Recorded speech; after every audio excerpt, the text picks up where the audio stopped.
그래서 어떤 역할을 하셨는지 그런 부분 좀 궁금합니다. 그 결정 과정에서.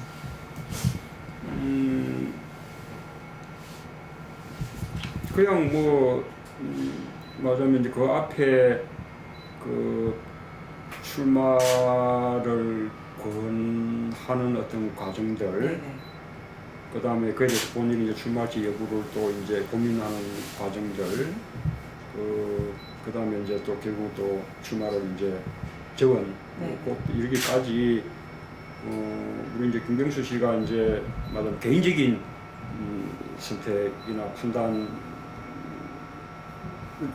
일이 아니고, 말하자면 이제 두루 이제 많은 사람들이 함께 의견들을 모아서 그 모아진 의견에 따라서 논의를 하기도 하고, 그다음 함께 또 고민하기도 하고, 뭐 이제 그런 과정이 있었고, 저도 그냥 뭐 이런저런 이제 의논의 대상이 됐던 한 사람이죠. n분의 1이었다는 말씀이신가요? 예. 그럼 나중에 다시 여쭙도록 하겠습니다. 어떻게 그러면 이제 뭐 의견을 주셨을 텐데요. 제가 그게 어떤 인터넷 언론이었는데 기사를 찾아보니 마치 변호사님께서 그 민주당 후보로 출마를 강력하게 권유를 하셨다.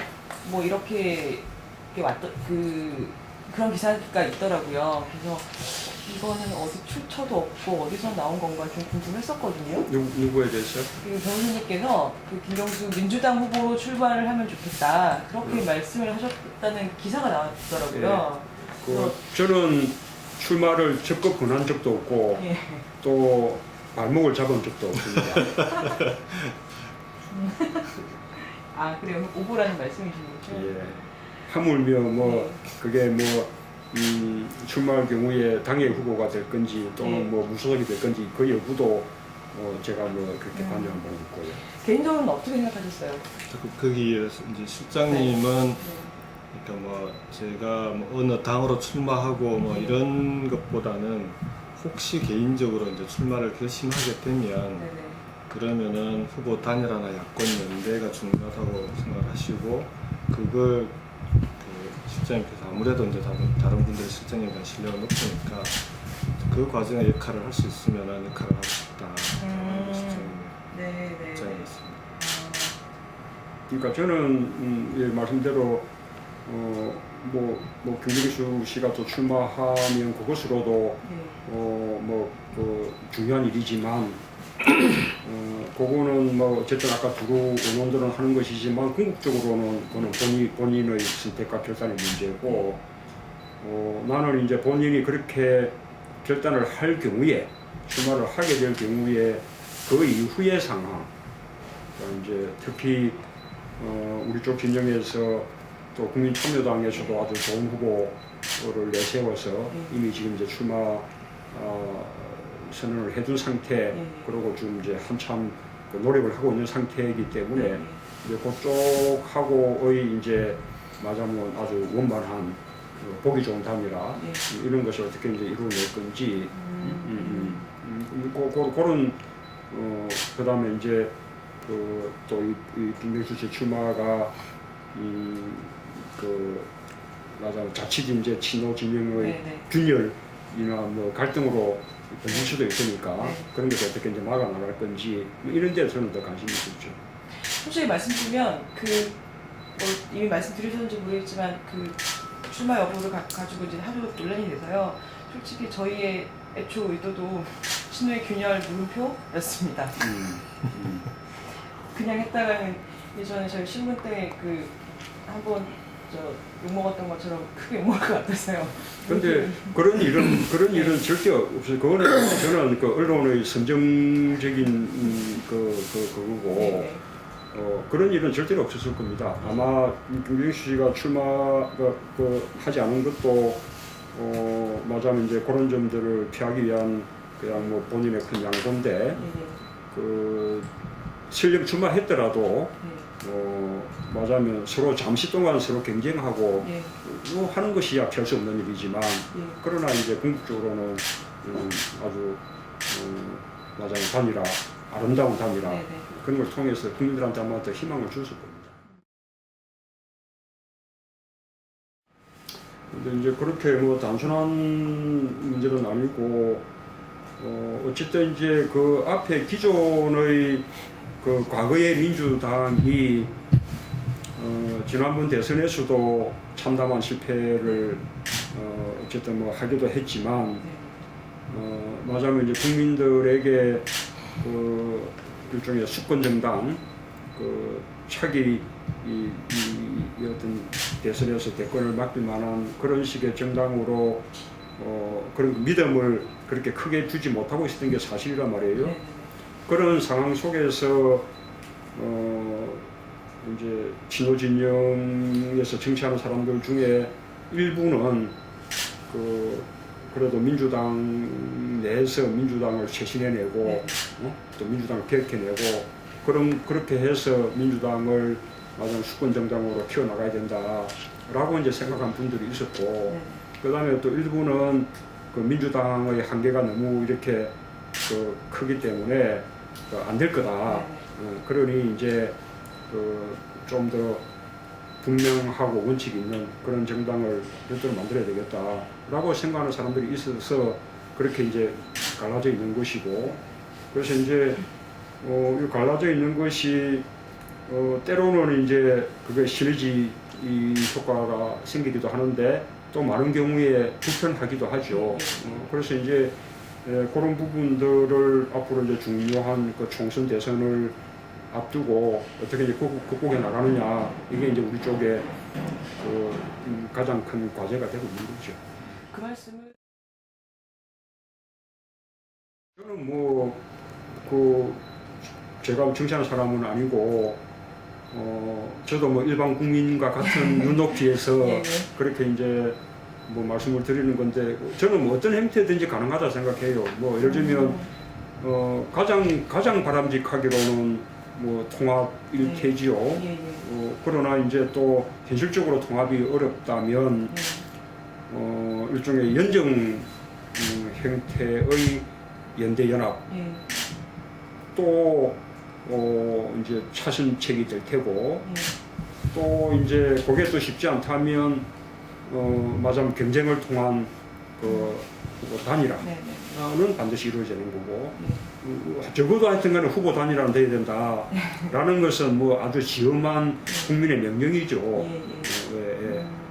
그 과정을 어떻게 이제 잘 만들어내고 보다 나은 길이 뭐냐 그렇게 이제 모색들 하고 있는 거죠.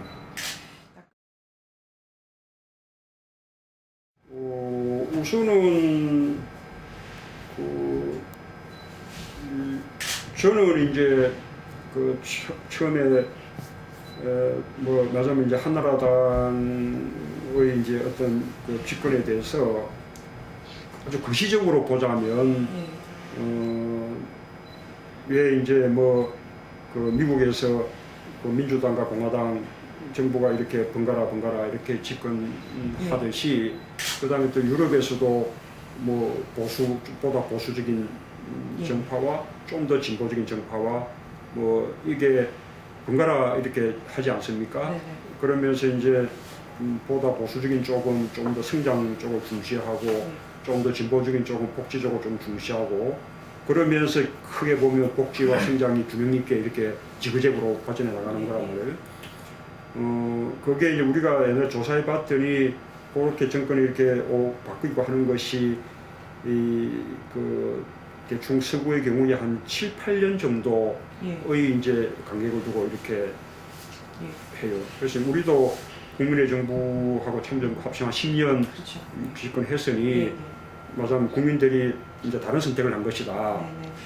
그렇게 이제 뭐 우리가 볼 수 있다고 생각을 했는데 실제로 이제 이명박 정부가 하는 걸 보면 단지 우리하고 가치 지향이나 뭐 이런 것이 좀 다른 어떤 이제 좀 더 보수적인 그런 정당인 것이 아니라 이거는 보수도 아닌 거예요. 완전히 그 원칙 없고 사이비 보수 너무 못하는 건 이 나라 망치 거죠. 뭐 정말로 이렇게 못할 줄 몰랐어요. 그러니 이제 아까 그런 관점으로 우리가 여유 있게 볼 수 있는 상황이 아니고 차기 대선에는 반드시 이제 민주개혁 진영이 돼야만 말하자면 나라가 더 이렇게 망가지는 것을 멈추고 막을 수 있겠다라고 생각하는 거죠. 네. 그런데 이제 그러려면 이제 대선에서 이겨야 되는데 뭐 이제 한나라당 쪽의 말하자면 이제 뭐 박근혜 전 대표 네. 그런 대세로 이런 것이 사실상 이제 막강하고 네. 또 우리나라 이 보수 세력들의 어떤 그 힘도 뭐 아주 강고하지 않습니까? 거기에 이제 비해 보면 우리 쪽의 이제 그 후보들의 그 지지도나 이런 것을 상대적으로 못한 편이어서 이 이제 못한 지지도를 이렇게 이제 더하기 위해서 합쳐야 된다. 그런 차원을 넘어서서 그렇게 단일화할 수 있어야 말하자면 제대로 승부를 해볼 수 있다라는 희망을 국민들한테 주는 거죠. 희망을 줄 수 있다. 예. 예. 그러면 이제 국민들이 선거에 대해서 관심을 가지게 되고 선거 이제 말하자면 이제 선거판이 재밌어지면서 또 필요한 논쟁도 제대로 할 수 있게 되고 가치 논쟁 같은 거예요. 예, 그러면서 우리 쪽에 이제 그 기회가 오는 거죠.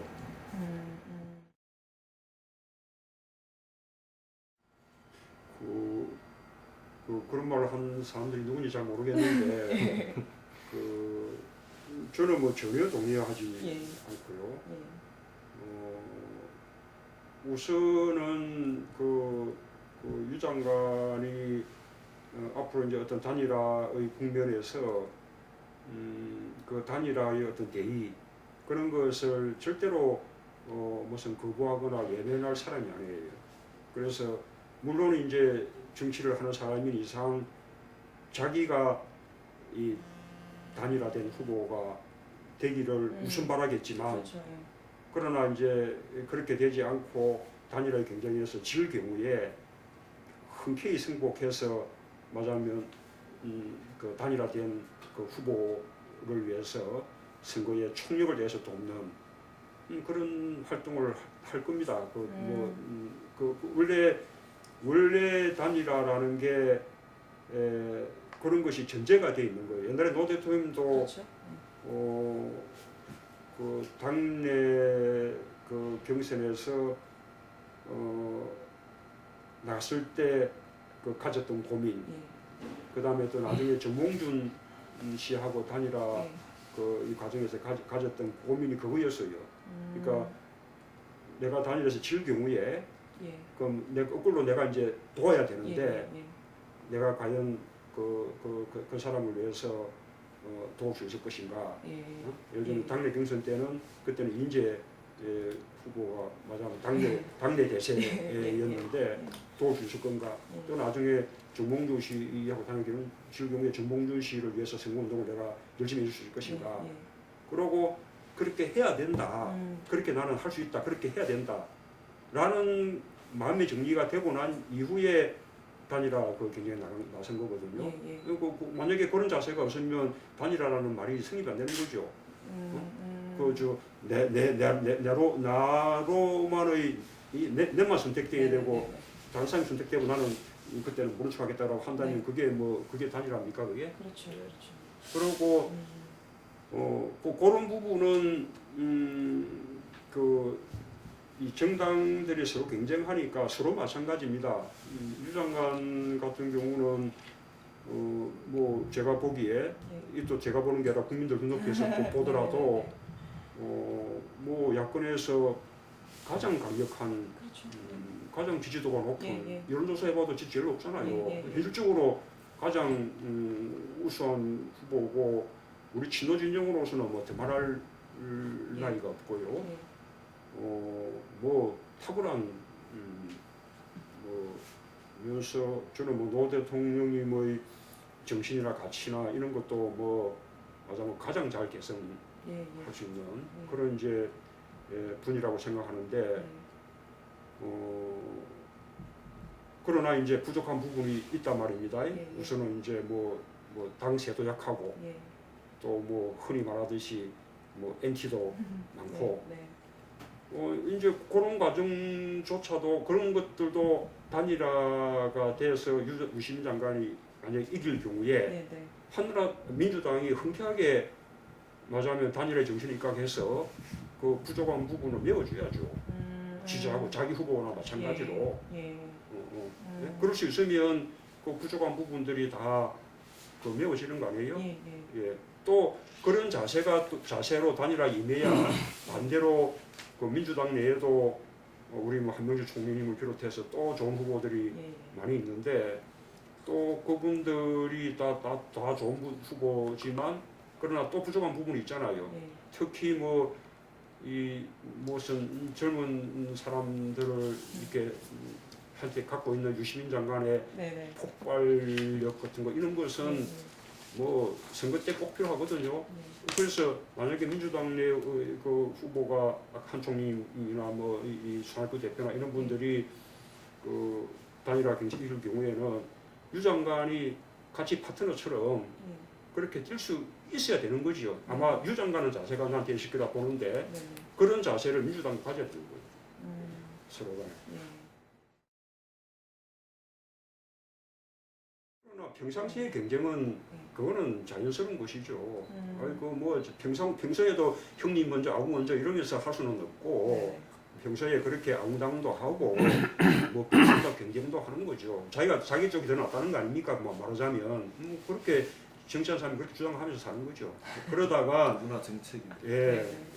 그런 이제 실황 국면에 들었을 때 대동단결을 하라는 것이고 오히려 평소에는 그런 정책 대결은 오히려 바람직합니다. 그러면서 보다 나은 정책들을 이제 향해서 발전해 나갈 수 있는 거니까요.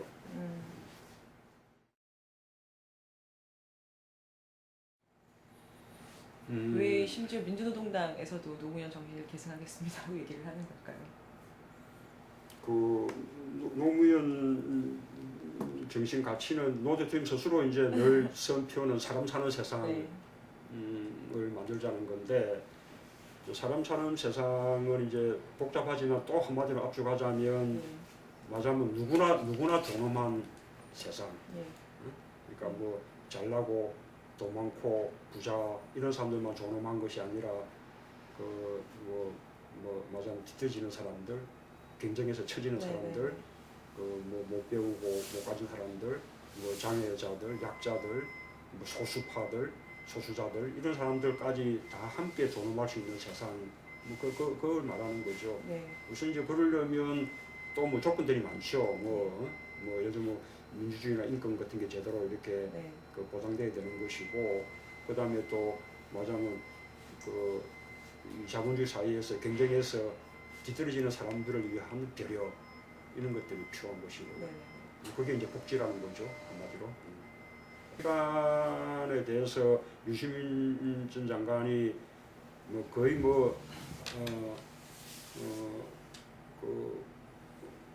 오히려 완전하게 계승할 뿐만 아니라 더 이제 업그레이드된 업그레이드된 비전을 난 갖고 있다고 믿습니다.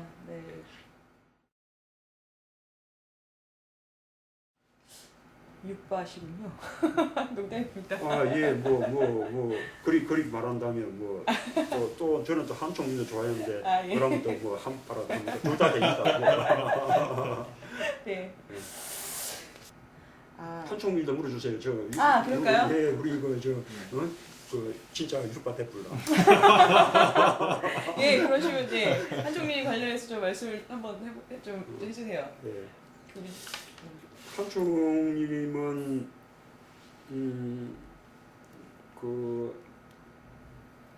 약간 좀 차원이 좀 다른데요.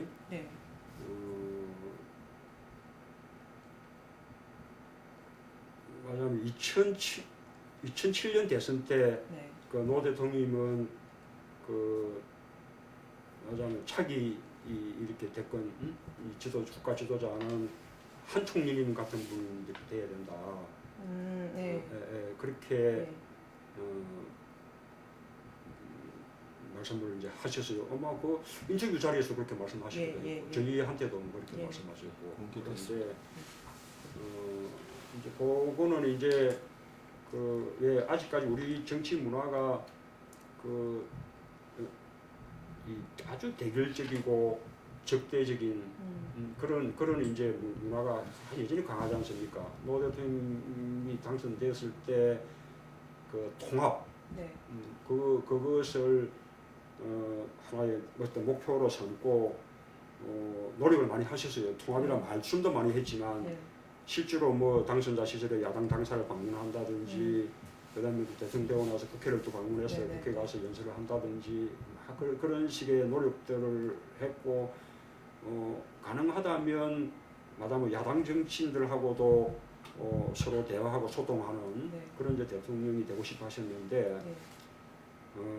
그 당시에 특히 최병열 예. 그 당시 대표실 이제 네. 한나라당의 그 적개심이 너무나 강했어요. 너무나 강해서 이 손뼉이 이렇게 마주쳐져야 네. 뭐가 되는 건데 아니 손뼉이 마주치지가 않는 거예요. 네.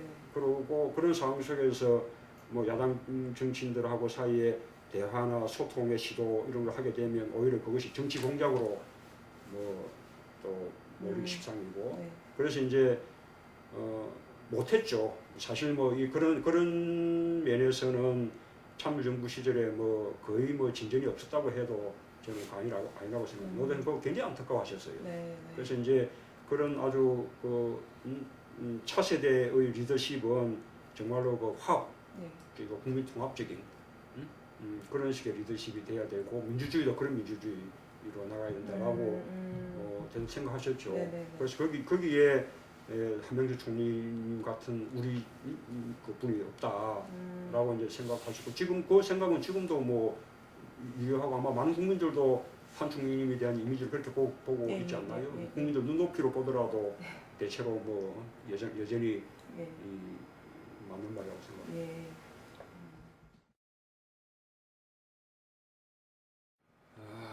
그냥 뭐 그 무슨 주변에 이제 따르던 사람들에 대한 지침일 수는 없는 것이고 네. 이제 당신의 소회인데 네. 우선은 이제 이 대통령 이제 이 정치하는 동안에 네. 그 다음에 또 대통령 또 되고 나서도 네. 줄곧 이제 어떤 당신이 옳다고 생각하는 가치 이를 위해서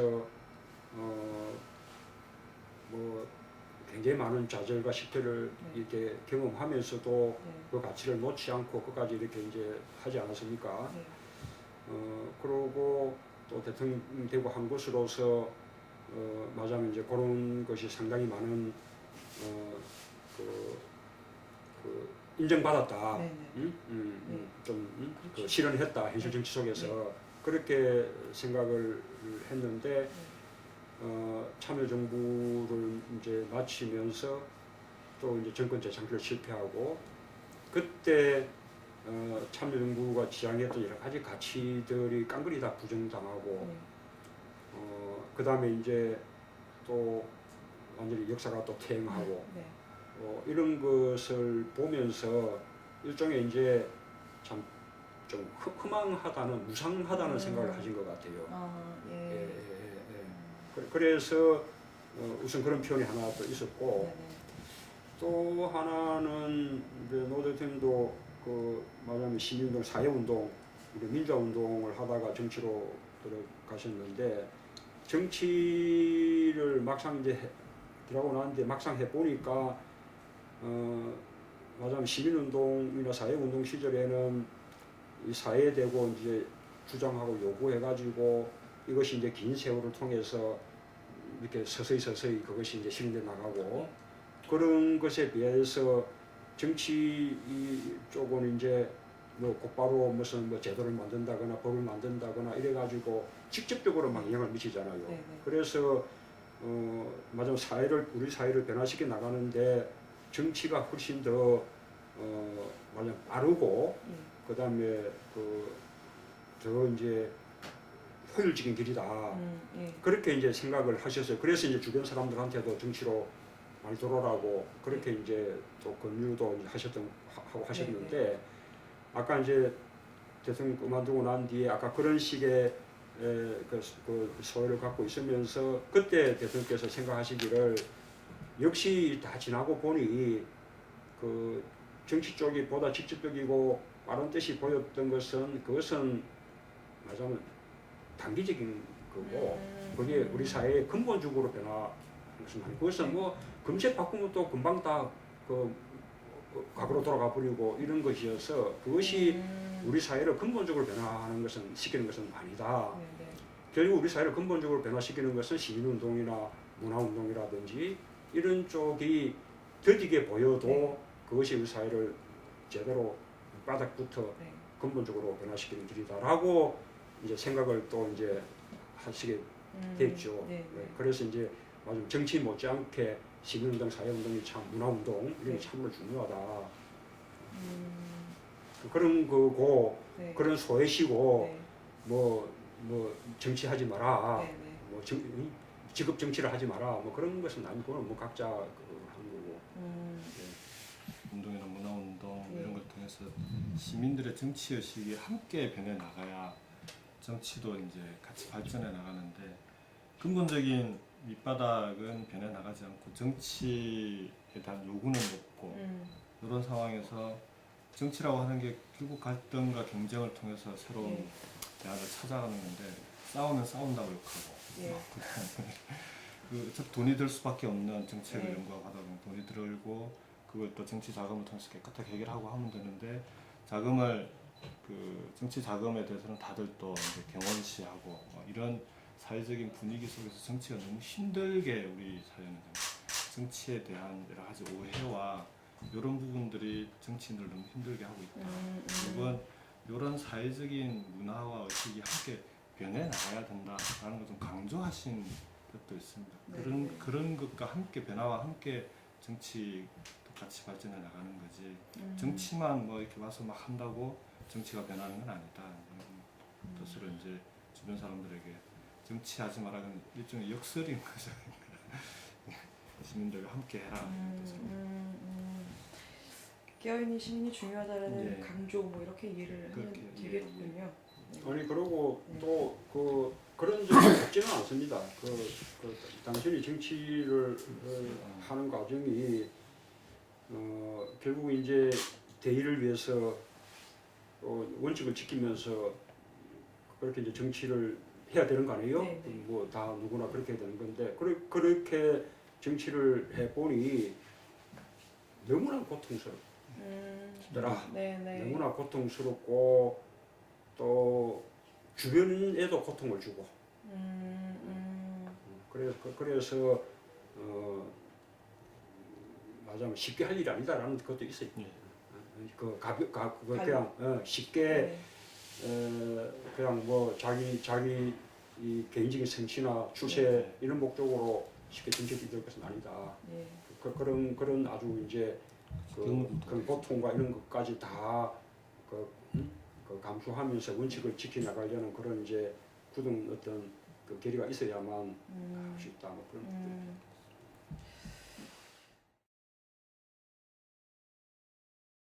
지금 뭐 이 정부가 하는 개헌에 대해서 입될 필요가 있나요? 네네. 네. 그냥 뭐 무시해 버리면 될 것 같은데. 별 가치 없는 일. 우리까지 나서서 막 그렇게 뭐라 안 해도 뭐 다 그냥 저절로 그냥 뭐 그러다가 말일 같은데. 예. 분노가 굉장히 아직 많으신 것 같아요. 이 정부의 행태. 아니 이건 뭐 그게 아니라 이상하게 이런 일에 대해서 염치 체면이 없잖아요. 근데 염치 체면이 없다는 걸 국민들이 다 이렇게 지켜보고 있어서 결국 그러면 이제 될 리가 없죠. 그게.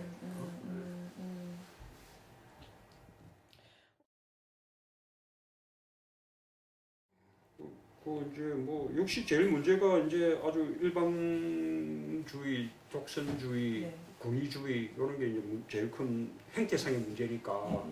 그러니까 어쨌든 지금이라도 자꾸 이제 그 비판에도 귀 기울이고 국민들 이야기 듣고 소통하고 해야죠. 뭐. 그럴 가능성은 별로 높게 보시지는 않으시죠? 예, 그럴 생각이 없어 보입니다. 예, 예.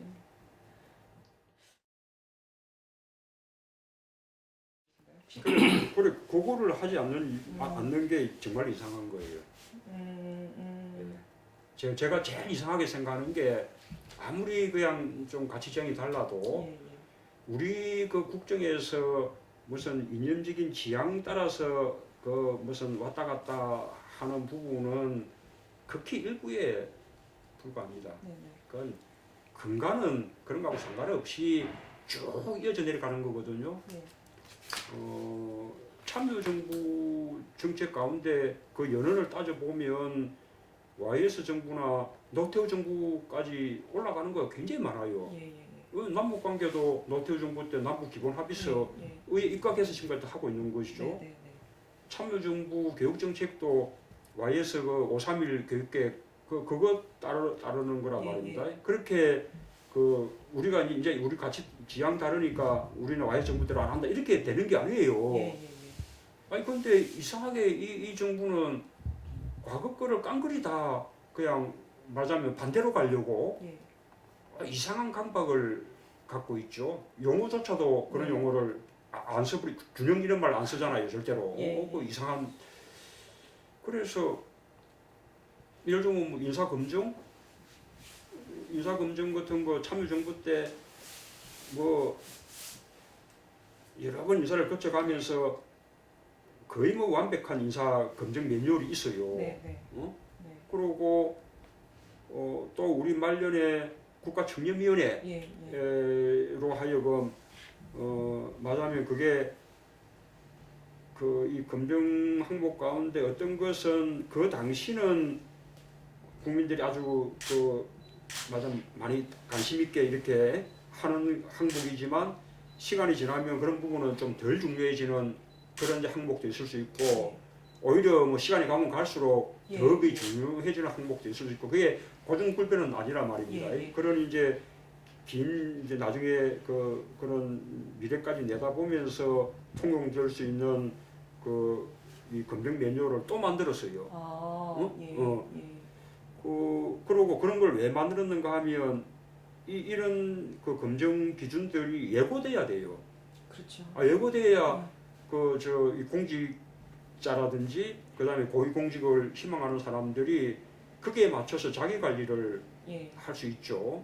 뭐 예를 들면 무슨 자본주의 사회에서 뭐 투기해서 돈 버는 건 자유지만 그러나 고위공직을 지향하는 사람이라면 적어도 위장 전입해서 투기하는 것은 그는 안 된다.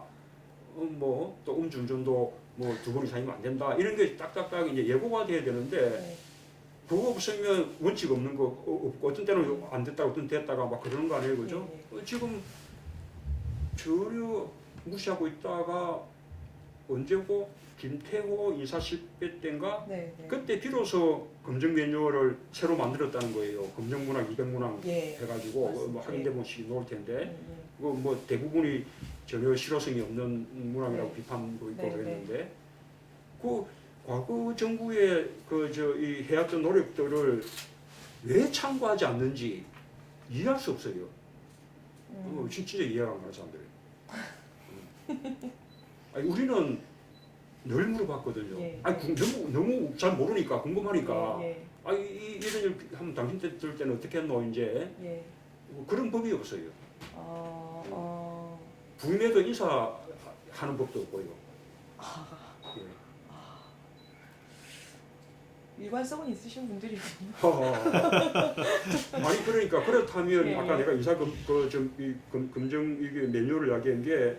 그러면 이제 우리 때 매뉴얼이 오라면 아니 우리는 다른 매뉴얼이 있다. 예. 그래서 당신들 걸 안 쓴다. 예. 그러면 이해가 가는데 매뉴얼이 없더라 이 말입니다. 예. 한 절반 임기 절반 가도록 네, 네. 그 숱하게 욕 들으면서 그렇죠. 예, 예. 이해가 안 가는 거예요. 그다음에 왜 요즘 구제역 때문에도 예. 지금 정말 참 이렇게 무능할 수 있나 싶고 그다음에 이제 국민들한테도 참 정말로 많은 상처와 후유증을 지금 남기고 있는데 예. 이게 왜 무능하냐? 맞아요. 그것도 하나의 재난 상황이잖아요. 그렇죠. 국가적인 위기다 이 말입니다. 네.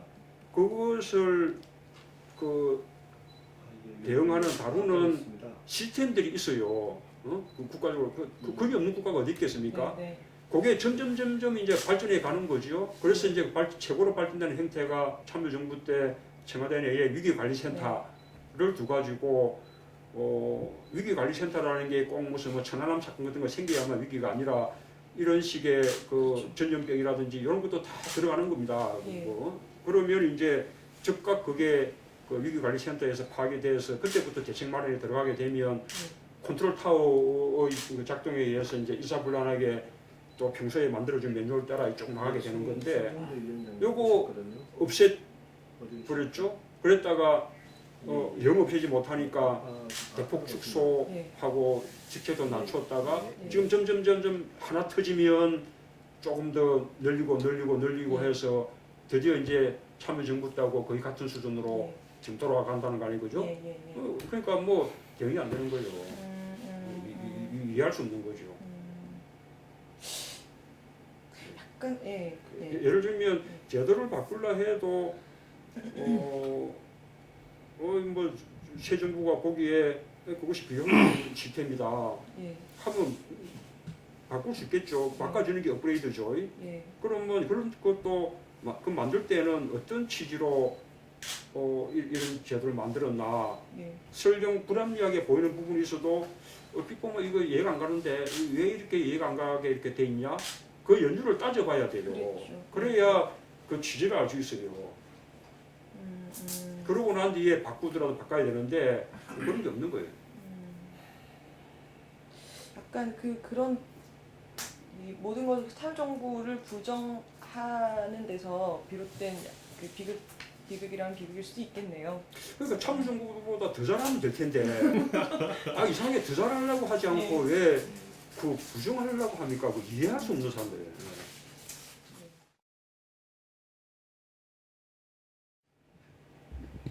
정치를 안 하시는 게 아니고요. 출마를 안 하시는 질문을 수정하겠습니다. 출마. 그냥 뭐 넓게 보면 우리 이제 사회운동이나 시민운동도 그렇고 우리 뭐 노무현 재단의 활동도 그렇고 다 이제 뭐 정치적이죠. 뭐 정치하고 무관할 수는 없는데 그런 면에서 정치적인 것은 말하자면 이제 민주국가에서 모든 시민의 의무 같은 것이고요. 그 다음에 이제 그것을 넘어서서 정치를 이제 직업으로 이제 하느냐 이런 것은 이제 참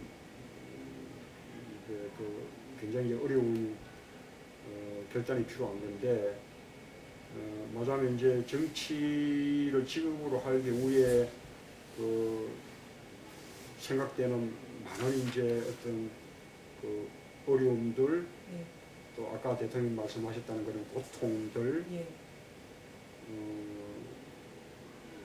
심지어는 자기 자신에게만 끝나지 않고 가족들 또 주변에까지도 미칠 수 있는 고통들 이런 것까지 다 이제 각오하면서 뭐 이겨낼 수 있는 그런 이제 뭐 자신도 있어야 되고 배짱도 있어야 되고 그런 결기도 있어야 되는 거죠.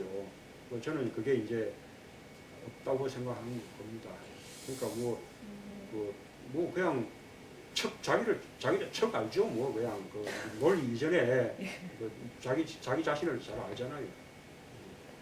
나는 그런 사람이 아니다 이런 생각하는 거죠. 너무 겸손한 말씀이시네요. 사실 안타까워하는 분들 많으시잖아요. 저런 분이 나오셔서 좀 바꿔주면 좋겠다라고 생각하시는 분들 많으신데 계속 고민하셔야 되는 문제인 것 같긴 하네요.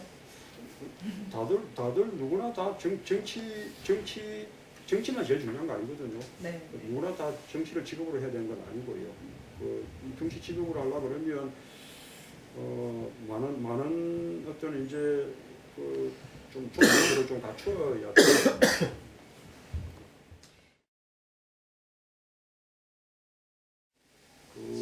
이제 다음 대선 때 이제 민주개혁 진영이 그 대선에서 이제 승리를 하려 그러면 하여튼 이 참여 정부를 맞으면 뒷걸음을 수 있어야 되는 거죠. 그러니까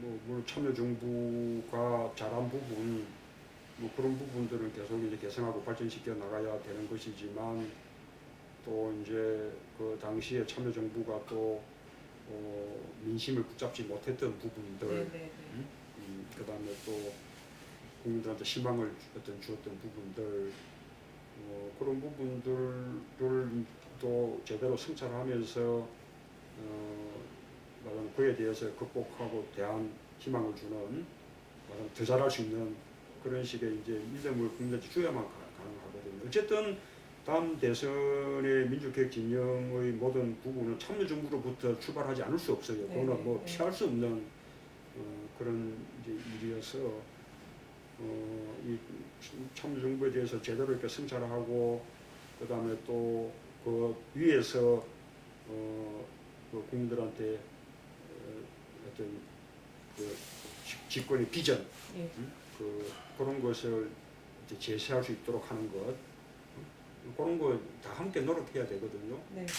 뭐 노무현 재단이 이제 해야 되는 일들이 단지 이제 노무현이라는 개인을 그냥 추모하고 기념하는 일이 아니라 방금 이제 아까 그런 일이기 때문에 굉장히 중요하다고 생각을 합니다. 예, 그리고 그런 것을 잘할 수 있으면 그게 또 이제 아까 우리 정치 발전 또 대선에서 민주개혁 진영의 승리에 저는 뭐 크게 기여를 하게 되는 거라 생각하고요. 그렇게 기여할 수 있는 것이 적지 않다는 것은 왜 지난번 지방선거 때도 그죠? 그때 뭐좀 충분히 드러났죠. 그 제가 하고 있는 제가 아니라 우리 노무현 재단 이런 일들 참 중요하다고 생각합니다. 다들 많이 참여해주고 이러면 좋죠. 네, 알겠습니다. 너무너무 감사합니다.